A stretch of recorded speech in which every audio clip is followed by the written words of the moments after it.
ಅಲ್ಲಿ ವಿಸಿಟ್ ಮಾಡಿ ಡ್ರೈನೇಜ್ ಎಲ್ಲ ಓಪನ್ ಇದೆ ಮನೆಯವರು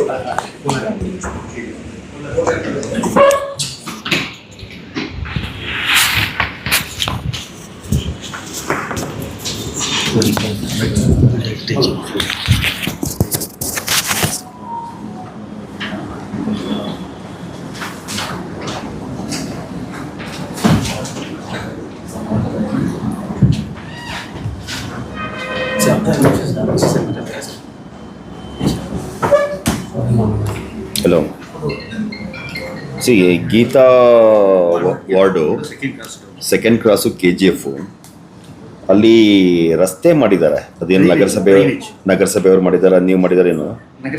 ಜೊತೆಗೆ ಡ್ರೈನೇಜು ಮಾಡಿದ್ದಾರೆ. ಆ ಡ್ರೈನೇಜು ಓಪನ್ ಇದೆ. ಆ ಓಪನ್ ಇರೋದ್ರಿಂದ ಮನೆ ಮುಂದೆ ಇರ್ತಕ್ಕಂಥ ಸಾರ್ವಜನಿಕರು, ಮಕ್ಕಳು, ಮಹಿಳೆಯರು, ವೃದ್ಧರು ಓಡಾಡ್ಬೇಕಾದ್ರೆ ಅದು ಬೀಳ್ತಾ ಇದ್ದಾರೆ. ಅದು ಕವರೇಜ್ ಮಾಡಬೇಕು. ಆ್ಯಕ್ಚುಲಿ ಅದರ ಬಗ್ಗೆ ನೀವೊಂದು ಇವತ್ತೇ ವಿಸಿಟ್ ಮಾಡಿ ಒಂದು ಫೋಟೋಗಳ ಸಮೇತ ಒಂದು ಇನ್ಸ್ಪೆಕ್ಷನ್ ರಿಪೋರ್ಟ್ ನಂಗೆ ಕಳಿಸ್ಕೊಡಿ. ಹಾಂ, ಅದೇ ಕೋಲಾರ KGF ನಗರಸಭೆಯಿಂದ ಮಾತಾಡಿದ್ದೀನಿ. ಅವ್ರಿಗೆ ಮಾತಾಡ್ಕೊಂಡು ರಿಪೋರ್ಟ್ ತರಿಸ್ಕೊಡಿ. ಅಷ್ಟೇ ಸರ್. ಆಮೇಲೆ ಇವರು ಎಲ್ಲ ನಮ್ಮ ಬಂಗಾರಪೇಟೆ ಕೋಲಾರ KGF ಬಂದಿದ್ದೆಲ್ಲ ಪ್ರಶ್ನರು ಏನಂತಂದರೆ, ಈ ಜಿಲ್ಲೆಯ ಈಗ ಬರಗಾಲ ಪೀಡಿತ ಪ್ರದೇಶ ಆಗಿದೆ. ಅದಕ್ಕೇನು ಸರ್ಕಾರದಿಂದ ತಮ್ಮ ಜಿಲ್ಲಾಡಳಿತದಿಂದ ಕ್ರಮ ತಗೊಂಡಿರೋದು? ಮೊದಲನೇದಾಗಿ ಸಮಸ್ತ ಕೋಲಾರ ಜಿಲ್ಲೆಯ ನಾಗರಿಕ ಬಂಧುಗಳಿಗೆ ನನ್ನ ನಮಸ್ಕಾರಗಳು. ನಮ್ಮ ಜಿಲ್ಲೆಯಲ್ಲಿ ಈಗಾಗಲೇ ಮಳೆ ಕಡಿಮೆ ಆಗಿದೆ. ಅದರ ಹಿನ್ನೆಲೆಯಲ್ಲಿ ನಮ್ಮ ರಾಜ್ಯದ ಉಸ್ತುವಾರಿ ಕಾರ್ಯದರ್ಶಿಗಳು, additional principal secretary, development commissioner ಮತ್ತು ನಮ್ಮ ಉಸ್ತುವಾರಿ ಸಚಿವರಾದ ಶ್ರೀ ರಾಮಲಿಂಗಾರೆಡ್ಡಿ ಸಾಹೇಬರು ಮತ್ತು ನಮ್ಮ ಜಿಲ್ಲೆಯ ಎಲ್ಲ ಜನಪ್ರತಿನಿಧಿಗಳು ಈ ಸಂಬಂಧ ಒಂದು ಸಭೆಯನ್ನು ಮಾಡಿ ಈಗಾಗಲೇ ಜಿಲ್ಲೆಗೆ ಬೇಕಾಗಿರ್ತಕ್ಕಂಥ ಏನು ಅನುದಾನ ಇರ್ಬೋದು, ಈ ಬರಪೀಡಿತ ಪ್ರದೇಶಗಳಲ್ಲಿ ಕೊಡ್ತಕ್ಕಂಥ ಸಾರ್ವಜನಿಕರಿಗೆ ಕುಡಿಯೋ ನೀರಿರ್ಬೋದು ಮತ್ತು ಜಾನುವಾರುಗಳಿಗೆ ಬೇಕಾಗಿರ್ತಕ್ಕಂಥ ಮೇವು ಮತ್ತು ಕುಡಿಯೋ ನೀರಿಗೆ ಏನು ಅವಶ್ಯಕತೆಯಾದ ಅನುದಾನ ಬೇಕೋ ಆ ಅನುದಾನ ಈಗಾಗಲೇ ಕೊಟ್ಟಿದ್ದಾರೆ. ಮೊದಲನೇ ಕೇಸಲ್ಲಿ ಸುಮಾರು 1 ಶಾಸಕರಿಗೆ ತಲಾ 1 ಕೋಟಿ ಅಂತೇಳಿ ನಿಗದಿ ಮಾಡಿ ಕೊಟ್ಟಿದ್ದಾರೆ. ಅದನ್ನು ಈಗಾಗಲೇ ಟಾಸ್ಕ್ ಫೋರ್ಸಲ್ಲಿ ಕಮಿಟಿಯಲ್ಲಿ ಮಾನ್ಯ ಶಾಸಕರುಗಳು ಅಪ್ರೂವ್ ಮಾಡಿ ನಮಗೆ ಕಳಿಸಿ ನಾವು ಕೂಡ ಅಪ್ರೂವ್ ಕೊಟ್ಟು ಆ ಭಾಗಗಳಲ್ಲಿ ನಾವು ಕ್ರಮವನ್ನು ಜರುಗಿಸ್ತಾ ಇದ್ದೀವಿ. 2ನೇ ಹಂತದಲ್ಲಿ ಮತ್ತೆ ಪುನಃ ಎಲ್ಲ ನಮ್ಮ ಜನಪ್ರತಿನಿಧಿಗಳಿಗೆ ಮತ್ತು ಸ್ಥಳೀಯ ಶಾಸಕರಿಗೆ ಸನ್ಮಾನ್ಯ ಮುಖ್ಯಮಂತ್ರಿಗಳು ಈಗಾಗಲೇ ಇದರ ಬಗ್ಗೆ ಎಷ್ಟು ಅನುದಾನ ಬೇಕು ನಿಮಗೆ ಅದನ್ನು ಅನುದಾನ ಕೊಡಲಿಕ್ಕೆ ನಾನು ಸಿದ್ಧ ಇದ್ದೀನಿ. ಅದನ್ನು ನೀವು ಸರಿಯಾದ ರೂಪದಲ್ಲಿ ಬಳಸ್ಕೊಂಡು ಟಾಸ್ಕ್ ಫೋರ್ಸ್ ಮೀಟಿಂಗಲ್ಲಿಟ್ಟು ಜಿಲ್ಲಾಧಿಕಾರಿಗಳ ಅನುಮತಿಯನ್ನು ಪಡೆದು ನೀವು ಅದನ್ನು ಕಾಮಗಾರಿ ಮಾಡಿ ಅಂತ ಹೇಳಿದ್ದಾರೆ. ಇದರಲ್ಲಿ ಅತಿ ಮುಖ್ಯವಾಗಿ ಏನಪ್ಪ ಅಂದರೆ, ಸದ್ಯಕ್ಕೆ ನಮಗೆ ಜಾನುವಾರುಗಳಿಗೆ ಮತ್ತು ಬೇಕಾಗಿರ್ತಕ್ಕಂಥ ಮೇವು ಮತ್ತು ನೀರಿನ ಸಮಸ್ಯೆ ಇಲ್ಲ ಸದ್ಯಕ್ಕೆ. ಆದರೆ ಸ್ಥಳೀಯವಾಗಿ ಏನು ನಮ್ಮ ಸಾರ್ವಜನಿಕರಿಗೆ ಬೇಕಾಗಿರ್ತಕ್ಕಂಥ ಕುಡಿಯೋ ನೀರಿನ ವ್ಯವಸ್ಥೆಯಲ್ಲಿ ಕೆಲವು ಗ್ರಾಮಗಳಲ್ಲಿ, ಕೆಲವು ತಾಲೂಕುಗಳ ಕೆಲವು ಗ್ರಾಮಗಳಲ್ಲಿ ಕುಡಿಯೋ ನೀರಿನ ಸಮಸ್ಯೆ ಇರ್ತಕ್ಕಂಥದ್ದು. ಅಂಥ ಕಡೆ ನಾವು ಈಗಾಗಲೇ ಸ್ಥಳೀಯವಾಗಿರ್ತಕ್ಕಂಥ ಖಾಸಗಿ ಬೋರ್ವೆಲ್ಗಳನ್ನು ಐಡೆಂಟಿಫೈ ಮಾಡಿಕೊಂಡು ಅಲ್ಲಿಂದ ನಮ್ಮ ಸರ್ಕಾರಿ ಟ್ಯಾಂಕರ್ಗಳಲ್ಲಿ ಅವುಗಳನ್ನು ನೀರು ಕೊಡ್ತಾ ಇದ್ದೀವಿ. ಮತ್ತು ಎಲ್ಲೆಲ್ಲಿ ವಾರ್ಡ್ಗಳಲ್ಲಿ ನಗರ ಪ್ರದೇಶದಲ್ಲಿ ಕುಡಿಯೋ ನೀರಿನ ಸಮಸ್ಯೆ ಇದೆಯೋ ಅದನ್ನು ನಗರಸಭೆ ವ್ಯಾಪ್ತಿಯಲ್ಲಿರ್ತಕ್ಕಂಥ ಅನುದಾನವನ್ನು 50% ಅನುದಾನವನ್ನು ಕುಡಿಯೋ ನೀರಿಗೆ ಮೀಸಲಿರಿಸಿ ಅದನ್ನು ಆದೇಶ ಮಾಡಿದ್ವಿ. ಮಾಲೂರು, ಬಂಗಾರಪೇಟೆ ಮತ್ತು ಕೋಲಾರಲ್ಲಿ ನಗರಸಭೆ ಆಡಳಿತಾಧಿಕಾರಿ ನಾನೇ ಇರೋದ್ರಿಂದ ಅಲ್ಲಿ ಇರ್ತಕ್ಕಂಥ ಅನುದಾನವನ್ನು, ಸ್ಥಳೀಯವಾಗಿ ಬಂದಿರತಕ್ಕಂಥ ಅನುದಾನವನ್ನು 50% ಕುಡಿಯೋ ನೀರಿಗೋಸ್ಕರ ಮೀಸಲಿಟ್ಟಿದ್ದೀವಿ.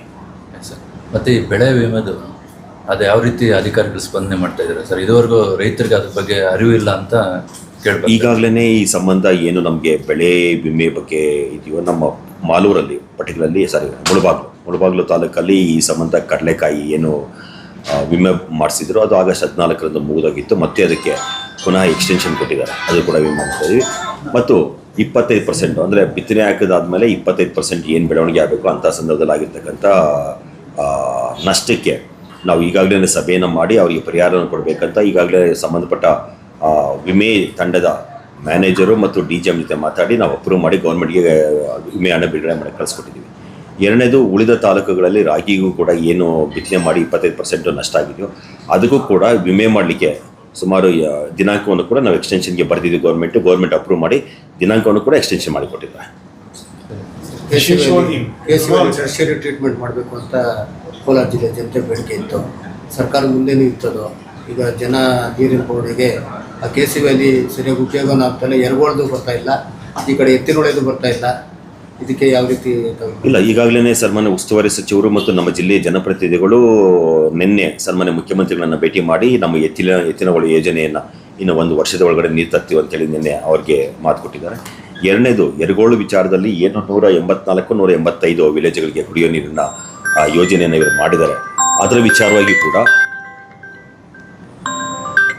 ಸ್ಥಳೀಯವಾಗಿ ಏನು ಪೈಪ್ಲೈನ್ ಹಾಕಬೇಕು, ಪೈಪ್ಲೈನು ಹಾಕುವಂಥ ಸಂದರ್ಭದಲ್ಲಿ ಸ್ವಲ್ಪ ವ್ಯತ್ಯಾಸ ಇದೆ. ಹಾಗಾಗಿ ನಾನು ಯಾರು ಪೈಪ್ಲೈನ್ ಹಾಕುವಾಗ ವ್ಯತ್ಯಾಸ ಮಾಡಿದ್ದಾರೆ ಅದ್ರ ಬಗ್ಗೆ ನಿಮಗೆ ಡೀಟೇಲ್ಸ್ ಕೊಡಿ ಅಂತ ಹೇಳಿದ್ದೀನಿ.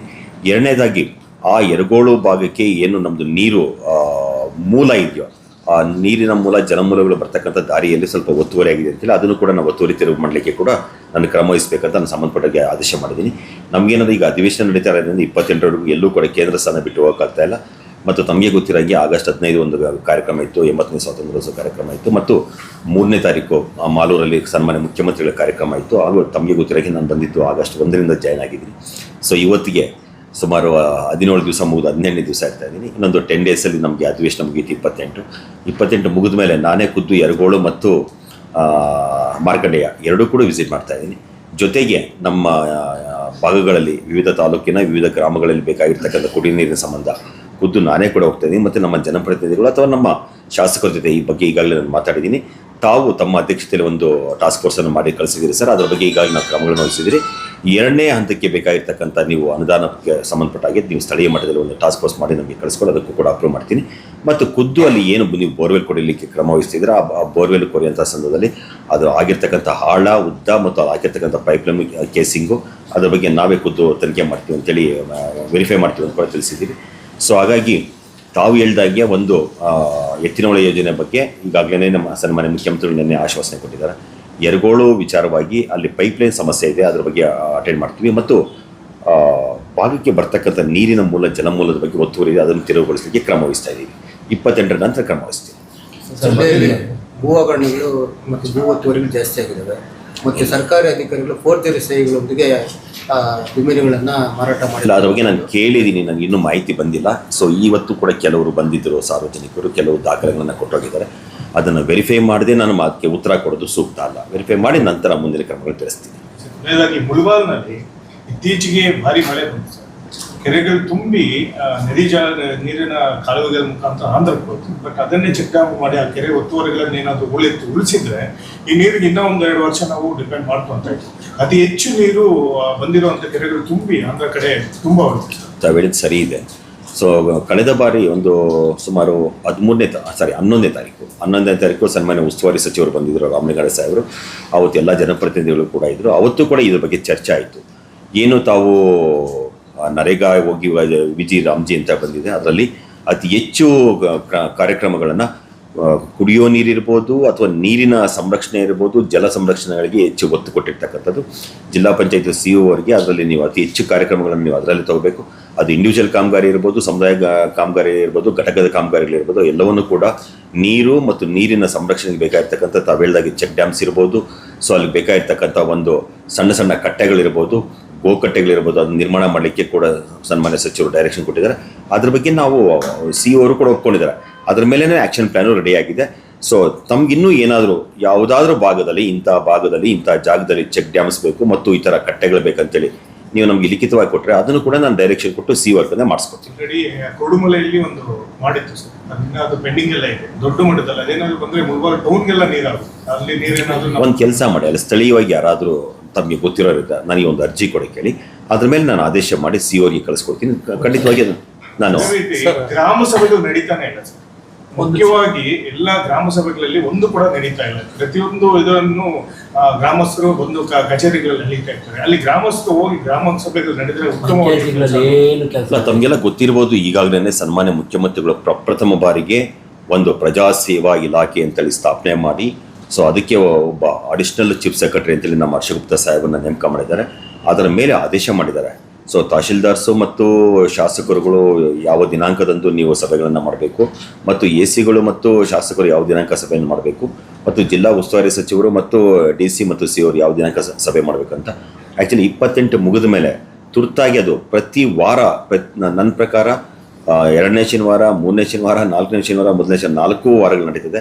ಅಂಥ ಸಂದರ್ಭದಲ್ಲಿ ಇವು ಅಲ್ಲಿ ಹೇಳಿರ್ತಕ್ಕಂಥದ್ದು ಬರೀ ಜಿಲ್ಲಾ ಮಟ್ಟದಲ್ಲಿ ಮಾಡಬೇಡಿ, ನೀವು ತಾಲೂಕಾ ಮಟ್ಟದಲ್ಲಿ, ಹೋಬಳಿ ವಾರ ಮಟ್ಟದಲ್ಲಿ ಮಾಡಿ, ಇನ್ನೂ ಸಾಧ್ಯವಾದರೆ ಪಂಚಾಯಿತಿ ಮಟ್ಟದಲ್ಲಿ ಮಾಡಿ ಅಂತ ಹೇಳಿದ್ದಾರೆ. 28ರ ನಂತರ ಅದು ಕ್ರಮ ಆಗುತ್ತೆ. ಸರ್, ಆಮೇಲೆ ಈ ಅತಿ ಮುಖ್ಯವಾಗಿ ನಾವು ತಮ್ಮನ್ನು ಭೇಟಿ ಮಾಡೋಕ್ಕೆ ಬಂದಿರುವಂಥ ಉದ್ದೇಶ, ಇದು ಕರ್ನಾಟಕ ಸಂಪಾದಕರ ಮತ್ತು ವರದಿಗಾರ ಸಂಘ ಅಂತ ಒಂದು ಬೃಹತ್ ರಾಜ್ಯ ಮಟ್ಟದಲ್ಲಿ ಸಂಘಟನೆ ಇದೆ. ಅದರ ಜಿಲ್ಲಾ ಘಟಕದ ಪ್ರತಿನಿಧಿಗಳು ನಾವು ಮತ್ತು ರಾಜ್ಯ ಘಟಕದ ಪ್ರತಿನಿಧಿಗಳು ಇದ್ದೇವೆ. ನಮ್ಮ ಜಿಲ್ಲೆಯಲ್ಲಿ ತಾವು ಹೇಳಿ ಕೇಳಿ ಇದು ಬರಗಾಲ ಜಿಲ್ಲೆ ಮತ್ತು ಬಡ ಜಿಲ್ಲೆ ಅಂತಲೂ ಹೇಳ್ಬೋದು. ಇಂಥ ಸ್ಥಳದಲ್ಲಿ ಒಂದು 350ಕ್ಕೂ ಹೆಚ್ಚು ಪತ್ರಕರ್ತರು ಇಲ್ಲಿ ತಮ್ಮ ಸೇವೆಯನ್ನು ಸಲ್ಲಿಸ್ತಾ ಇದ್ದಾರೆ. ನಾನು ಬಡ ಜಿಲ್ಲೆ ಅನ್ನೋದು ಒಪ್ಪಲ್ಲ. ಸ್ವಲ್ಪ ಇವಾಗ ಮಳೆ ಕಡಿಮೆ ಆಗಿ ಸ್ವಲ್ಪ ತೊಂದರೆ ಆಗಿರ್ತಕ್ಕಂಥ ಜಿಲ್ಲೆ. ಟು ಬಿ ಆನೆಸ್ಟ್, ನೀವು 1993, 94, 95 ಮತ್ತು 2015, 16, 17 ನಂತರ ನೋಡಿದಾಗ ಒಂದು ಮರ ಇರಲಿಲ್ಲ, ಗಿಡ ಇರಲಿಲ್ಲ. ಇವತ್ತು ಆಲ್ಮೋಸ್ಟ್ ಮಲ್ನಾಡ್ ಟೈಪ್ ಅಲ್ಲಿ ಇದ್ದೀವಿ. ಆಮೇಲೆ ಸುಮಾರು ಒಂದು 154 ಕೆರೆ ತುಂಬಿದಾವೆ, ಇನ್ನೂ ಆಫ್ ತುಂಬಿದಾವೆ, ಇನ್ನು ಕೆಲವು 30% ತುಂಬಿದಾವೆ. ಸೊ ಇಷ್ಟು ಯಾವ್ದಾರ ಒಂದು ಜಿಲ್ಲೆಯಲ್ಲಿ ಇಷ್ಟು ಕೆರೆ ತುಂಬಿದೆ ಅಂತಂದ್ರೆ ಇಲ್ಲಿ ಬಿಟ್ಟು ಯಾವ ಜಿಲ್ಲೆಯಲ್ಲೂ ಇಲ್ಲ. ಹಾಗಾಗಿ ನಮ್ಮ ಜಿಲ್ಲೆಯ ಜನ ಇದಾರಲ್ಲ, ಅವರು ಒಂಥರ ಹಾರ್ಡ್ ವರ್ಕಿಂಗ್, ಒಂಥರ ಯಾರಿಗೂ ಎದುರೋ ವ್ಯಕ್ತಿಗಳಲ್ಲ. ತಮ್ಮ ಜೀವನವನ್ನು ತಾವೇ ಮಾಡ್ಕೊಳ್ತಕ್ಕಂಥವ್ರು ಮತ್ತು ಅವ್ರಿಗೆ ಬೇಕಾಗಿರ್ತಕ್ಕಂಥದ್ದನ್ನ ಸಂಪಾದನೆ ಮಾಡ್ತಕ್ಕಂಥ ಶಕ್ತಿ ಇರ್ತಕ್ಕಂಥದ್ದು. ಹಾಗಾಗಿ ಭೂಮಿ ಅಂತಾನೆ ಹೆಸರಿದೆ. ಒಂದು ಹೋರಾಟದ ಭೂಮಿ, ಒಂದು ಸಾರ್ವಜನಿಕರು ಮತ್ತು ರೈತರು ಇದಾರಲ್ಲ, ಸ್ವಾವಲಂಬಿಗಳು. ನಿಮ್ಗೆ ವ್ಯವಸಾಯ ಇಲ್ವಾ? ಕುರಿ ಸಾಕ್ತಾರೆ, ಮೇಕೆ ಸಾಕ್ತಾರೆ, ಎಮ್ಮೆ ಸಾಕ್ತಾರೆ, ಹಸು ಸಾಕ್ತಾರೆ, ಅದಾದ್ಮೇಲೆ ಕೋಳಿ ಸಾಕ್ತಾರೆ, ಮೊಟ್ಟೆ ಮಾರಾಟ ಮಾಡ್ತಾರೆ. ಆತರ ಒಂದು ಸೆಕೆಂಡ್ ಸಾರ್ಗೆ ಒಂದು 350 ಜನ ಪತ್ರಕರ್ತರು ಇಲ್ಲಿ ಸೇವೆ ಸಲ್ಲಿಸ್ತಾ ಇದ್ದಾರೆ. ಇಲ್ಲಿ ಕಾರ್ಯನಿರತ ಪತ್ರಕರ್ತರ ಸಂಘ ಅಂತ ಒಂದಿದೆ, ತಾವು ವಿಸಿಟ್ ಕೊಟ್ಟಿದ್ದೀರ, ತಮ್ಮನ್ನು ಸನ್ಮಾನ ಮಾಡಿದ್ದಾರೆ. ಇಲ್ಲಿ ಕರ್ನಾಟಕ ಸಂಪಾದಕ ಮತ್ತು ವರದಿಗಾರ ಸಂಘ ಅಂತ ಒಂದು ಸಂಘ ಇದೆ, ಆ ಸಂಘದ ಪ್ರತಿನಿಧಿಗಳು.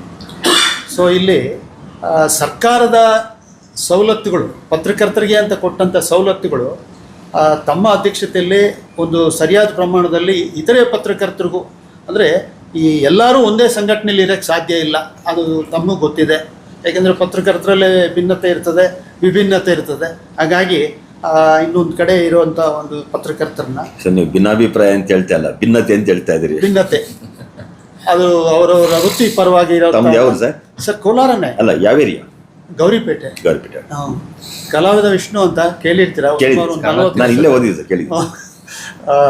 ಹಾಗಾಗಿ ಆ ಪತ್ರಕರ್ತರು ಕೊಡುವಂಥ ಮನವಿಗಳನ್ನ ಅಥವಾ ಒಂದು ಬೇಡಿಕೆಗಳನ್ನ ತಾವು ಮಾತೃ ಸ್ವರೂಪಿಗಳಾಗಿ ಅದನ್ನು ಪೂರೈಸಿಕೊಡ್ಬೇಕು ಅಂತೇಳಿ. ಜೊತೆಗೆ ಸರ್ಕಾರ ಇತ್ತೀಚೆಗೆ ನಿನ್ನೆ ತಾನೇ ಮಾನ್ಯ DCM ಸಾಹೇಬರು ಒಂದು ಜಿಲ್ಲೆಗೆ 50,000 ನಿವೇಶನಗಳನ್ನ ಹಂಚಬೇಕು ಅಂತೇಳಿ ಅನ್ನೋ ಒಂದು TV ಮಾಧ್ಯಮದಲ್ಲಿ ಬರ್ತಾಯಿತ್ತು. ಅದರಲ್ಲಿ ಕನಿಷ್ಠ ಒಂದು ಸ್ವಲ್ಪ ಭಾಗ ಆದರೂ ನಮ್ಮ ಬಡ ಪತ್ರಕರ್ತರು ಯಾರಾದರೂ ಇದ್ದರೆ ಅವರು ಮನವಿ ಕೊಟ್ಟಾಗ ಅದನ್ನು ಒಂದು ಮಾನವೀಯತೆಯಿಂದ ಅರ್ಹತೆ ಮೇಲೆ ತಾವು ಕೊಡ್ಬೋದು ದಯಪಾಡಿಸಿ ಆ ಬಡ ಪತ್ರಕರ್ತರಿಗೆ ಅದನ್ನ ಕೊಡಿಸಿದ್ರೆ ತುಂಬ ಒಳ್ಳೆಯದು ಅಂತ ನಾನು ಅದು. ಸರಿ, ಇನ್ನೊಂದಷ್ಟೇ, ನಿನ್ನೆ ಸನ್ಮಾನ್ಯ ಉಪಮುಖ್ಯಮಂತ್ರಿಗಳು, ಕಂದಾಯ ಮಂತ್ರಿಗಳು ಅವರಿಗೆ ಆದೇಶ ಮಾಡಿದ್ದಾರೆ. ಇನ್ನೂ ಆದೇಶ ಬಂದಿಲ್ಲ. ಅದರ ಮೇಲೆ ಬಂದಂಥ ಸಂದರ್ಭದಲ್ಲಿ ಅದರಲ್ಲಿ ಗೊತ್ತಾಗುತ್ತೆ ಏನೇನು ಯಾವ್ಯಾವ ಇದಕ್ಕೆ ವರ್ಗಕ್ಕೆ, ಯಾವ್ಯಾವ ಇದಕ್ಕೆ ಇಲಾಖೆಗಳಿಗೆ ಅಥವಾ ಯಾವ್ಯಾವ ಕ್ಷೇತ್ರಕ್ಕೆ ಮಾಡಬೇಕಂತ. ಅದು ಬಂದಾದ ಮೇಲೆ ಒಂದು ವೇಳೆ ತಮ್ಮದು ಕೂಡ ಒಂದು ವೇಳೆ ಸೇರಿಲ್ಲ ಅಂದರೆ ತಾವೊಂದು ಮನವಿ ಕೊಟ್ಟರೆ ಅದನ್ನ ಬೇಕಾದ್ರೆ ಸೇರ್ಸೋಕ್ಕೆ ನಾನು